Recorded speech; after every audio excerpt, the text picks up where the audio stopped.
So final video review for today is for Lay Reviewer's January book club read, which was Beautiful Dreamer by Melissa Brayden. For any of you that haven't seen the introduction video that I did at the beginning of January, which was a long time ago now, this is what the book looks like, but you can check that out. That's still available on YouTube and my Facebook page and my blog, so go and check that out if you want a good look at the book. But this is the video review, so if you want to check out my Goodreads review, I did just post that the other day. That is available. If you're on YouTube, there is a link in the description below, and if you're on my Facebook or on my blog post, then there is a link within the description. And like I said, this is a video review. So Beautiful Dreamer by Melissa Brayden. This is a story, genuinely a story to fall in love with. Now, Melissa Brayden's still an author that's fairly new to me. I know how many books she's read, and I know how many of you love her so much. And I've only read one of the book by Melissa Brayden. We read it earlier in the year for book club, and I knew when I read that I was reading talent. So when January's book club came up that we were reading Beautiful Dreamer by Melissa Brayden, I was super excited to read some more of her amazing work. And this is a story to fall in love with. Beautiful Dreamer, I'd already been warned that I was gonna love this book by Rach. She recommended, and she said, Carol, you are gonna love this. And yeah, she wasn't wrong. She's never wrong. When she tells me I'm gonna love a book, she's always right, and I really did love this book. But I totally fell in love with it. It was so beautiful. It's basically a story where Devin is called home for a family emergency, and it kind of rips her away from her high-powered, busy business life in Philadelphia, which, to someone who's so high-functioning and so busy all the time, to go back to a sleepy little town of Dreamers Bay that she hasn't lived in since she was like at high school, it really sort of suffocates her, being back in that slow environment, that non-businessy environment, not really having her day-to-day routines and job and things to focus on. So she hasn't really got a choice. She has to be there. Like I said, family emergency, she didn't have a choice. She had to be there, and her sister needs her, so she can't exactly go running straight back to the city. She's got to stay for a bit.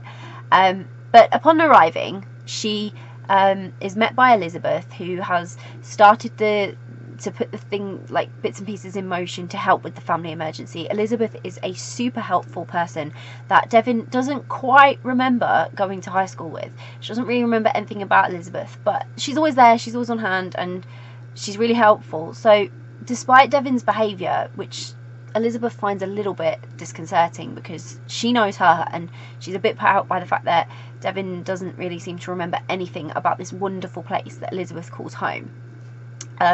So she's always on hand, she's there, she's helping, even though she's a bit skeptical of Devin's need to not really be there. And it's Elizabeth who breaks down Devin's walls, really, and she just can't help but admit in the end that she's attracted to Elizabeth. She just can't help that, and that, you know, Dreamers Bay is not as bad as she thought it was. So it's really a story of Devin, because it's about her learning to appreciate where she came from, and that life isn't all she thought it was. But she's kind of faced with the decision in the end of, does she stay, does she go back to her city life?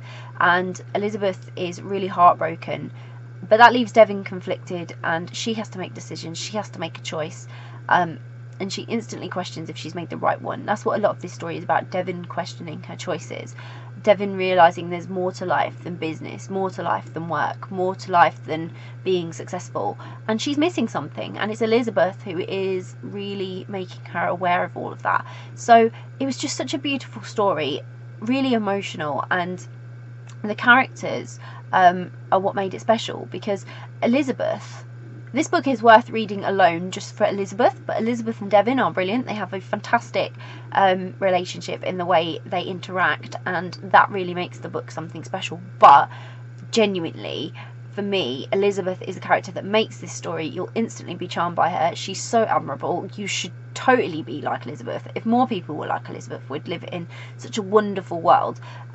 She's just beautiful inside and out, even if she doesn't believe she is, and she's just a good person. But unfortunately, good people get hurt, and I think that's the loveliest thing that Melissa's done in this book. She hasn't made it that the good person falls in love with the busy person, and she's taken away that hallmark element where they would just get along and everything would fall into place. She's thrown in that complication of Devin's still very business driven, and she's also thrown in that Elizabeth gets hurt. Good people, let's face it, good people do kind things, and good people are selfless, and good people get hurt. It's life. Too many people are selfish. Too many people don't stop to smell the roses, as they would say, and Elizabeth is one of those people who would. And I love her gentleness and the way she just takes care of everyone else before she takes care of herself. She's a lovely person. She's the type of person who stands for community. She is community, and she is loved by everyone. But when she needs people, where are they? And Devon's going to be that person for her, hopefully. You know, that's what you wish when you're reading this, and you hope that, you know, Elizabeth will find happiness. And she's the person who I fell in love with as a character in this book. I thought she was absolutely wonderful, and she made this story special. She made this story not just your standard normal romance. She made it something amazing, and I had such a connection to her. I love what she stood for, and her interactions with other people, and her morals, and her being, everything, just everything about Elizabeth was wonderful. And then you sort of threw in Devon, and oh god, I adored Devon. She is bordering on Ice Queen as well, but she's not Ice Queen at all. She couldn't manage it.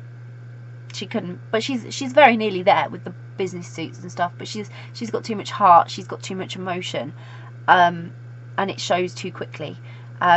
Because the way she goes racing for the family emergency, your Ice Queens probably wouldn't. But she's bordering on that. She could have had Ice Queen status, but she's not an Ice Queen at all. She's lovely, and she's just someone who knows what she wants from life, and thought she knew what she wanted from life, and gets a nasty little shock when she realises there's more to life than she thought there was. But I really love Devon. She was someone you could also aspire to in terms of being successful, and she does have her priorities all wrong, but like I say, she is someone to aspire to. She's driven, she's successful, she goes for what she wants, and when she's wrong, she admits it. I'll give her that. She does admit it.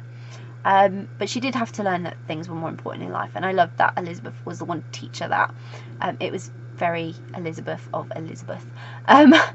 So I totally adored everything this story stood for. Community, love, understanding, selflessness. It's got so many lessons you could learn from it, and it was really beautiful. It had me crying more than once, and I got so emotional reading it. I can't believe I made it last a month. Elizabeth was just relatable. Her character, like I say, it just makes this story, and romance filled with cute moments, and they were woven into the story, and that just shows Melissa's talent to bring you a lovely romance, something you will fall in love with. I really recommend the book. And if you want to fall in love with the story, if you want to fall in love with characters and feel emotional and feel connected, then this is a lovely book about a lovely place with lovely people, and you will have that experience reading this. So I hope you'll go and grab a copy of Beautiful Dreamer by Melissa Brayden. I will pop a link in the description so you can go and grab yourself a copy really easily. If you've read Beautiful Dreamer by Melissa Brayden, I would love to hear from you. It'd be great if you get involved. We're also having book club discussion about it literally like now, so if you want to join in with that, head over to Lay Reviewers Lesbian Fiction group. So that's the 31st of January. We're having our book club chat about that, so you can come and chat about it there as well. And like I say, comment below of what you thought of it, and did you enjoy it, and how did you find the characters. I mean, I would love to hear everyone's thoughts on Elizabeth and Devon. It would be so cool. If you haven't read it yet, or if you're planning to read it, or if it's on your to be read list, or you're now really interested in reading it because you've seen this review, again, comment below. It's always great to hear what you're interested in reading, and I'd love to know whether you're planning to read it. And if you do read it, I really hope you fall in love with it like I did. Bye.